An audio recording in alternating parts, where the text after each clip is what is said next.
Hello everyone, welcome back again. Okey ya, kita sambung ya perbincangan kita hari ini kepada topik baru iaitu bab 4 pembiakan. Hari ini saya akan bincangkan tentang subtopik yang pertama iaitu pembiakan seks dan juga pembiakan aseks lah. Okey ya, kita lihat apa tu maksud pembiakan dulu. Okey, pembiakan ialah just a second. Okey, pembiakan ialah proses penghasilan individu baru ya.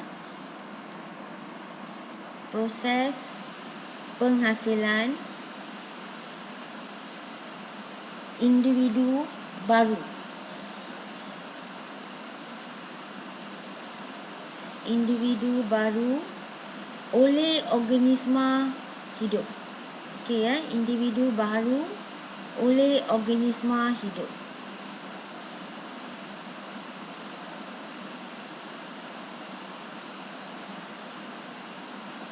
Okey, itu ialah maksud pembiakan ya, menghasilkan individu baru lah. Okey ya, oleh organisma hidup. Terdapat dua jenis pembiakan, satu ialah pembiakan seks, satu lagi ialah pembiakan aseks. Okey, kita lihat terdapat dua jenis pembiakan, satu ialah pembiakan seks, satu lagi another one ialah pembiakan aseks. Okey, kita lihat contoh-contoh organisma yang melakukan pembiakan seks dan juga aseks. Okey ya. Okey, pembiakan ada dua jenis seperti yang kita bincangkan tadi, iaitu satu ialah seks, satu lagi ialah aseks. Okey ya. Selalunya pembiakan seks ini dia melibatkan sel pembiakan. Okey ya. Dia melibatkan sel pembiakan. Okey ya. Sel pembiakan tu juga dikenali sebagai gamet lah. Okey ya. Ni juga dikenali sebagai gamet. Gamet jantan ataupun gamet betina lah. Okey ya. Gamet ada dua jenis. Satu ialah gamet jantan. Ni ialah daripada induk jantan ya, induk jantan. Satu lagi ialah gamet daripada betina, daripada induk betina. Okey, so dia melibatkan sel pembiakan ataupun gamet. Tetapi bagi aseks, pembiakan aseks, dia tidak melibatkan sel pembiakan. Okey ya, dia tidak melibatkan sel pembiakan. Tidak.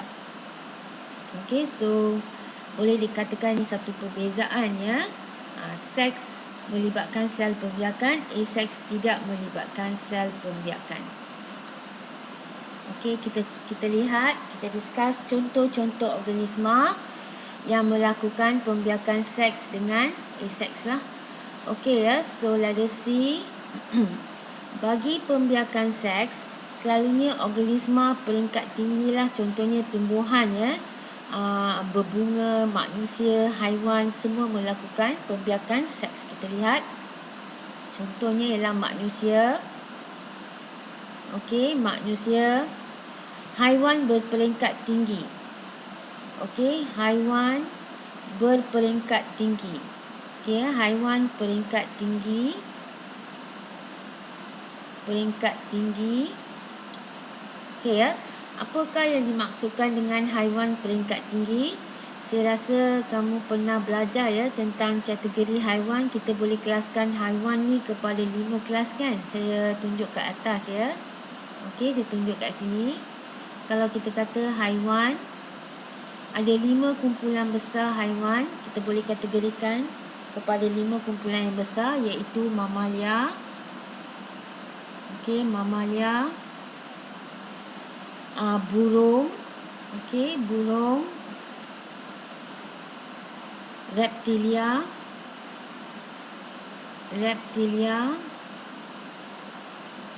Ikan, dan akhir sekali ialah amphibia.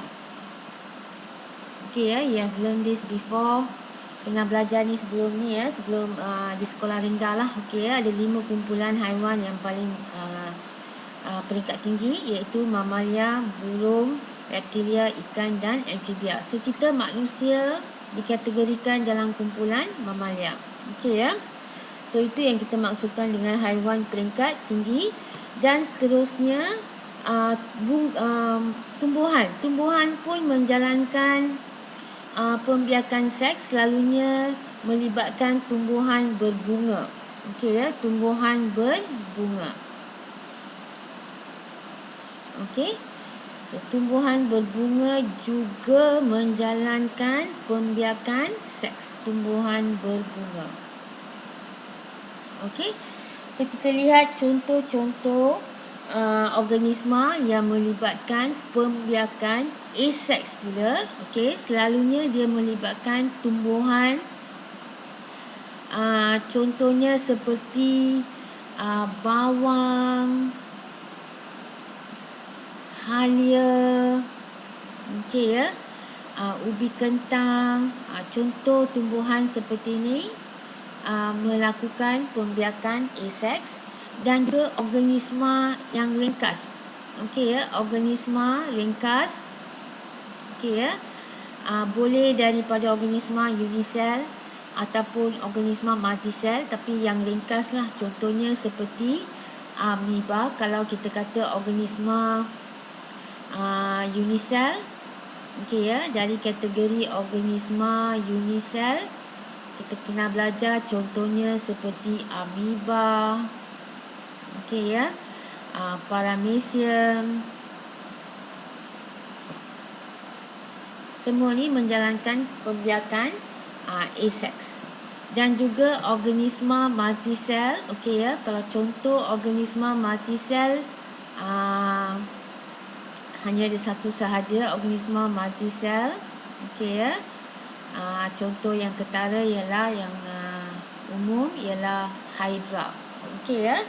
Ini ialah beberapa contoh organisma yang menjalankan pembiakan seks satu, dan yang kedua ialah aseks. Okey. So kita lihat gambar ajar di bawah. Okey ya, ini ialah kumpulan kategori. Okey ya. Ini dah daripada kategori burung. Okey. Ada label. Okey. Burung. Okey ya, kategori ikan, kategori reptilia, okey ya, dan juga mamalia, okey ya, mamalia, dan juga tumbuhan berbunga. Okey ya, tumbuhan berbunga. Okey, saya mamalia. Okey ya, kucing, mamalia, rabbit ya. Tumbuhan berbunga, tumbuhan berbunga, dan juga amfibia. So semua kategori haiwan ni melakukan pembiakan seks. Okey. Yang ni pula contohnya seperti ubi kentang. Okey ya, ubi kentang, bawang. Okey, ini ialah organisma unisel amoeba. Okey, ini ialah organisma unisel juga paramecium. Okey. Dan yang ini ialah Hydra, organisma multisel. Okey ya. Ini ialah contoh-contoh organisma multisel. Satu contohlah Hydra ya, yang melakukan pembiakan aseks. Okey. Kita sambung lagi ya dengan lebih detail tentang pembiakan seks. Okey. Okey, seperti yang kita bincangkan tadi, pembiakan seks merupakan jenis pembiakan utama ya, yang melibatkan kebanyakan jenis organisma lah. Okey ya. Seperti yang kita bincangkan tadi, dia dijalankan oleh manusia. Okey ya. Haiwan dan juga tumbuhan peringkat tinggi. Okey ya, tumbuhan peringkat tinggi. Bukan semua tumbuhan menjalankan pembiakan aseks, hanya seks ya. Hanya tumbuhan peringkat tinggi sahaja yang menjalankan pembiakan seks. Okey ya. Selalunya pokok berbunga lah. Okey ya, selalunya pokok berbunga. Okey ya. So can say pembiakan seks ni merupakan primary method of reproduction lah, okey ya, melibatkan kebanyakan jenis organisma. Okey, kita bincang lagi dengan lebih detail.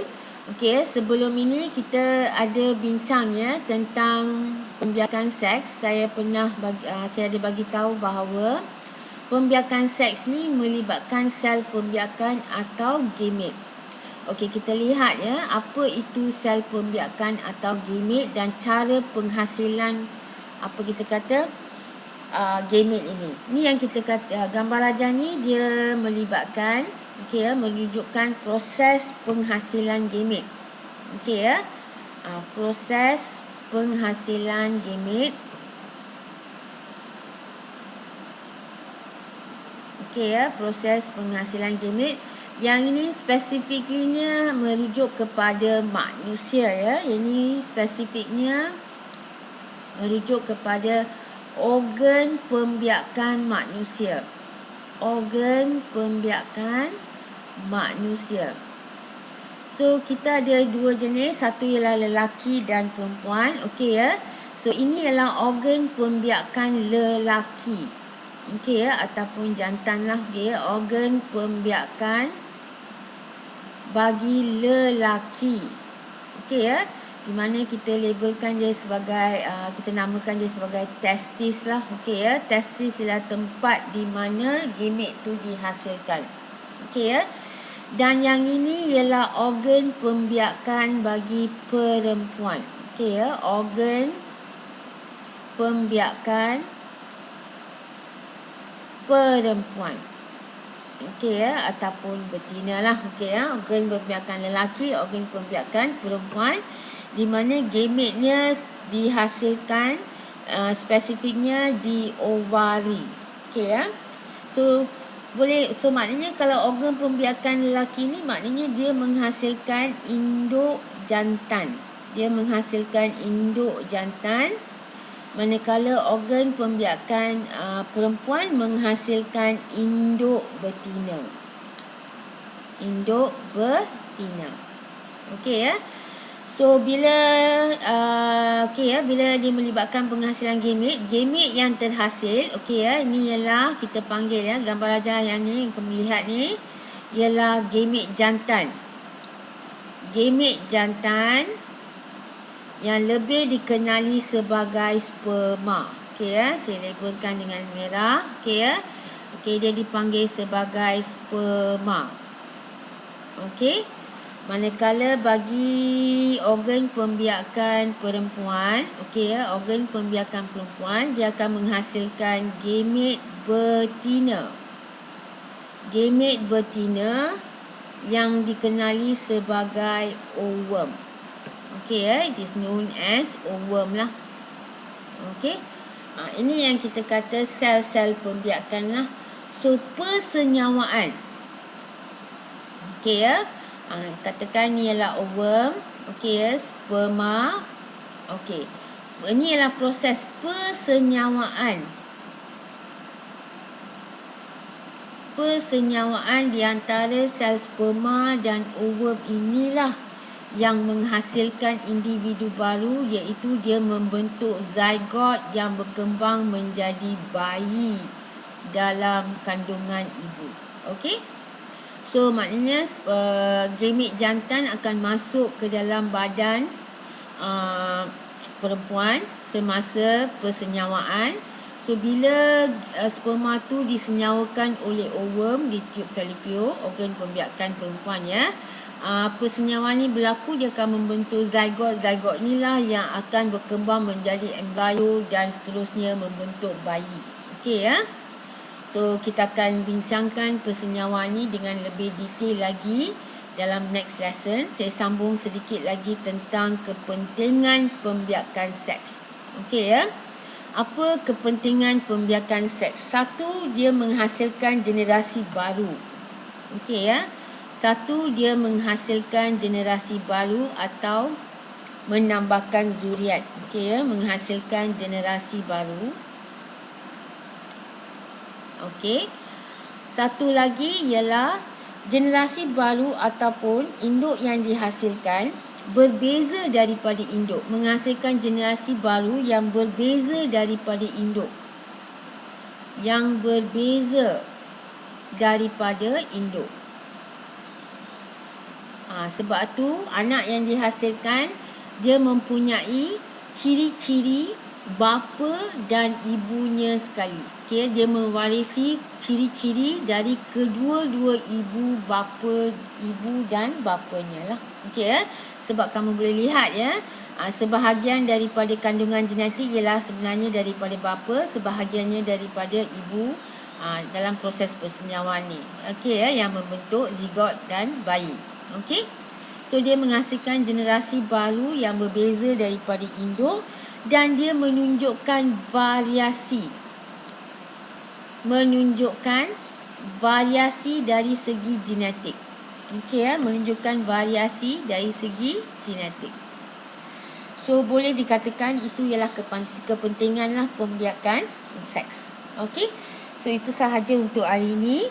In the next lesson saya akan bincangkan lebih detail ya, dengan lebih terperinci tentang proses persenyawaan in my next lesson.